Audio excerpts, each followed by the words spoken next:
বিসমিল্লাহির রহমানির রহিম। ইব্রাহিমগঞ্জ সরকারি কলেজের একাদশ ও দ্বাদশ ব্যবসায় শিক্ষা শাখার ছাত্রছাত্রীবৃন্দ, অনলাইন ক্লাসের মাধ্যমে তোমাদের সাথে আবার সম্পৃক্ত হতে পেরেছি, এই জন্য মহান আল্লাহ তাআলার নিকট শুকরিয়া জ্ঞাপন করছি। আমি মোহাম্মদ নূরে আলম মিয়া, প্রভাষক, মার্কেটিং বিভাগ। তোমাদের সাথে আজ আমি উৎপাদন ব্যবস্থাপনা ও বিপণন দ্বিতীয় পত্রের তৃতীয় অধ্যায় হতে কিছু আলোচনা শেয়ার করব। এই অধ্যায়টির মূল টপিক হচ্ছে বিপণন কার্যাবলী। বিপণন কার্যাবলী সম্পর্কে জানার পূর্বে বিপণন কি, এই ব্যাপারে আগের ক্লাসে আমরা আলোচনা করেছিলাম। তারপরেও আবার এই ব্যাপারে একটু ধারণা দিচ্ছি। বিপণন হচ্ছে, সাধারণ অর্থে বিপণন হচ্ছে কোনো পণ্য বা সেবা উৎপাদন থেকে শুরু করে চূড়ান্ত ভোক্তার নিকট পৌঁছানোর পূর্ব পর্যন্ত যাবতীয় কাজের সমষ্টিকে বিপণন বলে। তো বিপণন কার্যাবলী, বিপণন এবং বিপণন কার্যাবলী এগুলো একটার সাথে আরেকটা সম্পৃক্ততা রয়েছে। আমরা বিপণনের সংজ্ঞায় জেনেছি উৎপাদন, পণ্য উৎপাদন থেকে শুরু করে চূড়ান্ত ভোক্তার নিকট পৌঁছানোর পর্যন্ত যাবতীয় কাজের সমষ্টি। এর মধ্যে ক্রয় বিক্রয়, পরিবহন, গুদামজাতকরণ, প্রমিতকরণ, পর্যায়িতকরণ ইত্যাদি কাজগুলো রয়েছে। মূলত বিপণন কার্যাবলী বলতে ভোক্তা বা ক্রেতা বা ভোক্তার অভাব ও সন্তুষ্টি বিধানের মাধ্যমে প্রাতিষ্ঠানিক লক্ষ্য অর্জনের জন্য সম্পাদিত যাবতীয় কার্যক্রমের সমষ্টিকেই বিপণন কার্যাবলী বলে। বিপণন কার্যাবলীর মধ্যে উল্লেখযোগ্য হচ্ছে ক্রয় বিক্রয়, পরিবহন, গুদামজাতকরণ ইত্যাদি। বিপণন কার্যাবলীর মাধ্যমে একদিকে যেমন ক্রেতার সাথে শক্তিশালী সম্পর্ক সৃষ্টি হয়, অন্যদিকে বিপণনকারী বা প্রতিষ্ঠান, উৎপাদনকারী প্রতিষ্ঠান তাদের কাঙ্ক্ষিত লক্ষ্য অর্জন করতে সক্ষম হয়।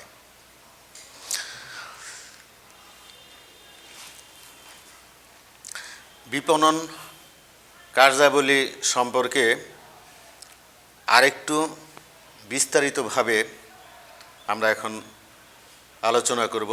বিপণন কার্যাবলীকে প্রধানত তিন ভাগে ভাগ করা হয়েছে। প্রথম ভাগ হচ্ছে উৎপাদন পূর্ব কার্যাবলী, দ্বিতীয়ত উৎপাদন পরবর্তী কার্যাবলী, তৃতীয়ত বিক্রয় পরবর্তী কার্যাবলী। উৎপাদন পরবর্তী কার্যাবলীর মধ্যে যে বিষয়গুলো আছে সেগুলো হচ্ছে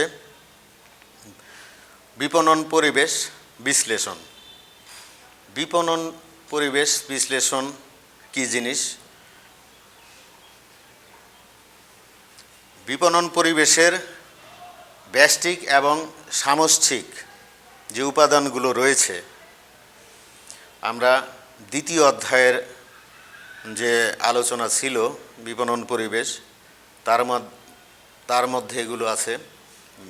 বিপণনের ব্যষ্টিক পরিবেশ, বিপণনের সামষ্টিক পরিবেশ। এই উপাদানগুলোর বিশ্লেষণের মাধ্যমে সংশ্লিষ্ট পণ্য বা সেবা বিপণনে এই পরিবেশের উপাদানগুলো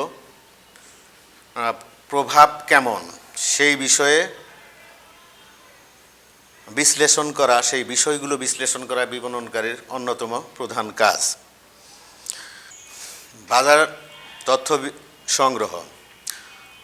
কোনো পণ্যের বর্তমান এবং সম্ভাব্য ক্রেতার সেটকে বাজার বলে।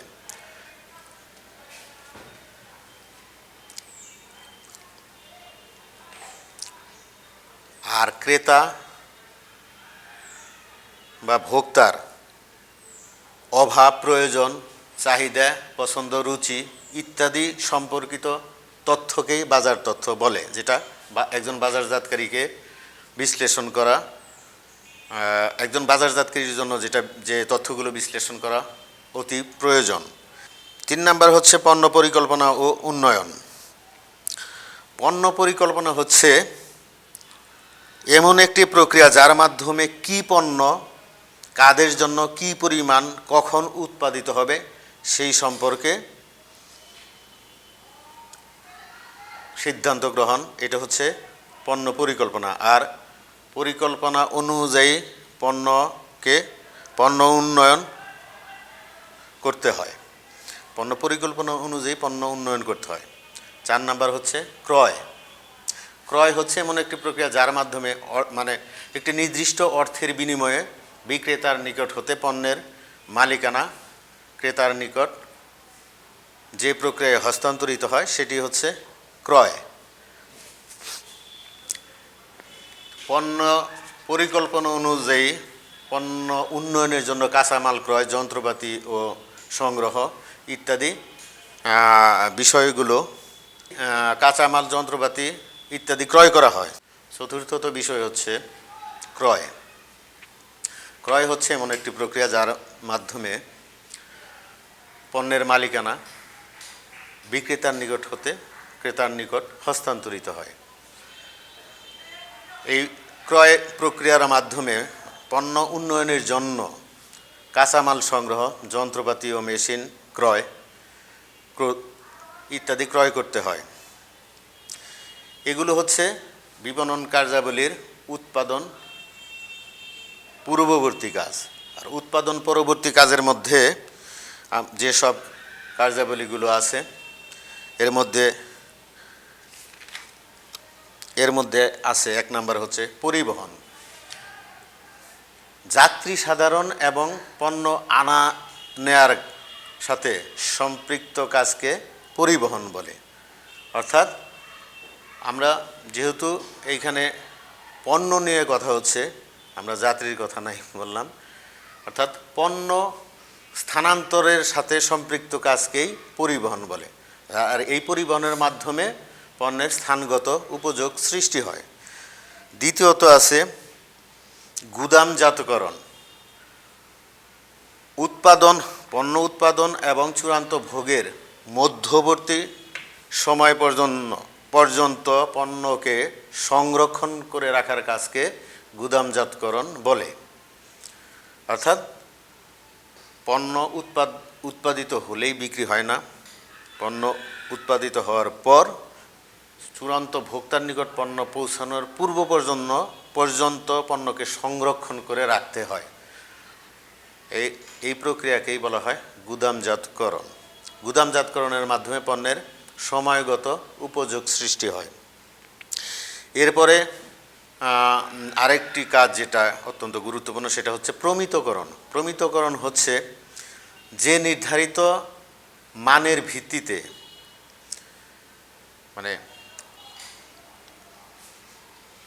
ক্রেতা পণ্যের যে বিশেষ গুণগত মান পছন্দ বা অপছন্দ করে তার ভিত্তিতে যখন পণ্যের মান তালিকা তৈরি করা হয় তাকে বলা হয় প্রমিতকরণ। এইটা যেমন পণ্যের কালার, পণ্যের গন্ধ, পণ্যের স্বাদ ইত্যাদির ভিত্তিতে, বা আমরা সহজভাবে যদি বলি এইভাবে বলতে পারি যে যখন পণ্যকে তার গুণগত মানের ভিত্তিতে ভাগ করা হয় তখন তাকে বলা হয় প্রমিতকরণ। এরপরে যে বিষয়টি আছে সেটা হচ্ছে পর্যায়িতকরণ। পর্যায়িতকরণ হচ্ছে পূর্ব নির্ধারিত মান অনুযায়ী পণ্যকে যখন বিভিন্ন শ্রেণীতে ভাগ করা হয় তখন তাকে বলা হয় পর্যায়িতকরণ। যেমন পণ্যের বড়, মাঝারি, ছোট ইত্যাদি আকারে ভাগ করাকে পর্যায়িতকরণ বলে। এটাও একটি গুরুত্বপূর্ণ কাজ। এরপরে আছে মোড়কীকরণ। পণ্যের গায়ে যে আবরণ উন্নয়ন ও গ্রাফিক ডিজাইন করা হয় তাকে বলা হয় মোড়কীকরণ। এই মোড়কীকরণ মূলত পণ্যের গুণগত মান অক্ষুণ্ণ রাখে এবং পরিবহনের সময় যাতে পণ্য নষ্ট না হয় সেই জন্য মোড়কীকরণ অত্যন্ত গুরুত্বপূর্ণ ভূমিকা পালন করে। এছাড়াও ক্রেতা বা ভোক্তাদের আকৃষ্ট করার জন্য বিভিন্ন আকর্ষণীয় রং বা ছবি পণ্যের মোড়কে ব্যবহার করা হয়। অর্থাৎ পণ্যের গুণগত মান অক্ষুণ্ণ রাখার জন্য এবং ক্রেতা বা ভোক্তাকে আকৃষ্ট করার জন্য পণ্য মোড়কীকরণ করতে হয়। এরপরে যে বিষয়টি আছে সেটা হচ্ছে বিজ্ঞাপন। বিজ্ঞাপন আমরা জানি বর্তমান এই প্রতিযোগিতামূলক বাজারে পণ্য সৃষ্টি বা তৈরি করলেই শুধু হবে না, এর জন্য ক্রেতা বা ভোক্তাকে পণ্য বা সেবা সম্পর্কে অনুকূল তথ্য বা পণ্যের গুণাগুণ ইত্যাদি উপস্থাপন করতে হয়। উপস্থাপনের মাধ্যমে পণ্য ক্রয়ের জন্য ক্রেতাকে আকৃষ্ট করতে হয়। এতে এখন বিজ্ঞাপন বলতে আমরা এইভাবে বলতে পারি যে কোনো নির্দিষ্ট উদ্যোক্তা কর্তৃক অর্থ প্রদত্ত মাধ্যমে পণ্য বা সেবার নৈর্ব্যক্তিক উপস্থাপনাকে, অনুকূল উপস্থাপনাকে বলা হয় বিজ্ঞাপন। এরপরে আছে যে বিষয়টি সেটা হচ্ছে বিক্রয়। বিপণন কার্যাবলীর সবচেয়ে গুরুত্বপূর্ণ কাজ হচ্ছে বিক্রয়। আমরা অনেকেই বিক্রয়কে মার্কেটিং হিসাবে অভিহিত করে থাকি, যেটা ঠিক না। মার্কেটিং একটা ব্যাপক বিস্তৃত একটা বিষয়। এর মধ্যে বিক্রয় হচ্ছে অত্যন্ত গুরুত্বপূর্ণ একটি বিষয়। বিক্রয় হচ্ছে একটি নির্দিষ্ট অর্থের বিনিময়ে যখন বিক্রেতার নিকট হতে ক্রেতার নিকট পণ্যের মালিকানা হস্তান্তরিত হয়, সেটি হচ্ছে বিক্রয়।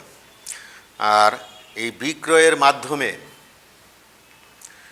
অর্থ অর্জিত হয় এবং এই অর্জিত অর্থ দ্বারা বিভিন্ন ব্যয় নির্বাহ করতে হয়। এই জন্য বিক্রয় অত্যন্ত গুরুত্বপূর্ণ একটি কাজ। এখন আমরা আলোচনা করব বাজারজাতকরণ কার্যাবলীর যে 3টা ধাপ আছে, তার শেষ ধাপ যেটা বিক্রয় পরবর্তী কার্যাবলী। এর মধ্যে বিক্রয় পরবর্তী কার্যাবলীর মধ্যে আছে বিক্রয়োত্তর সেবা। বিক্রয়োত্তর সেবা হচ্ছে পণ্য বিক্রয়ের পর যে সেবা প্রদান করা হয় সেটাকে বলা হয় বিক্রয়োত্তর সেবা। এর মধ্যে আছে গ্যারান্টি, ওয়ারেন্টি, পণ্য সংস্থাপন ইত্যাদি। দ্বিতীয়ত ভোক্তা সন্তুষ্টি। ভোক্তা সন্তুষ্টি কি? ভোক্তা সন্তুষ্টি হচ্ছে একটি পণ্য হতে প্রাপ্ত সুবিধা এবং প্রত্যাশিত সুবিধার মধ্যে তুলনা করে ক্রেতার মধ্যে যে আনন্দের অনুভূতি সৃষ্টি হয় তাকে বলা হয় ভোক্তা সন্তুষ্টি। অর্থাৎ যে উদ্দেশ্যে একজন ভোক্তা বা ক্রেতা একটি পণ্য ক্রয় করে, সেই উদ্দেশ্যটা কতটুকু ওই পণ্যের মাধ্যমে মেটানো সম্ভব হয়েছে, এইটা যখন সে উপলব্ধি করে, যদি উপলব্ধিটা যদি ধনাত্মক হয় বা পজিটিভ হয়, তখন তার ভিতরে একটা আনন্দের অনুভূতি সৃষ্টি হয়। এই আনন্দের অনুভূতি হচ্ছে ক্রেতা বা ভোক্তা সন্তুষ্টি। ভোক্তা সন্তুষ্টি যেটা একজন বাজারজাতকারীর জন্য অত্যন্ত গুরুত্বপূর্ণ।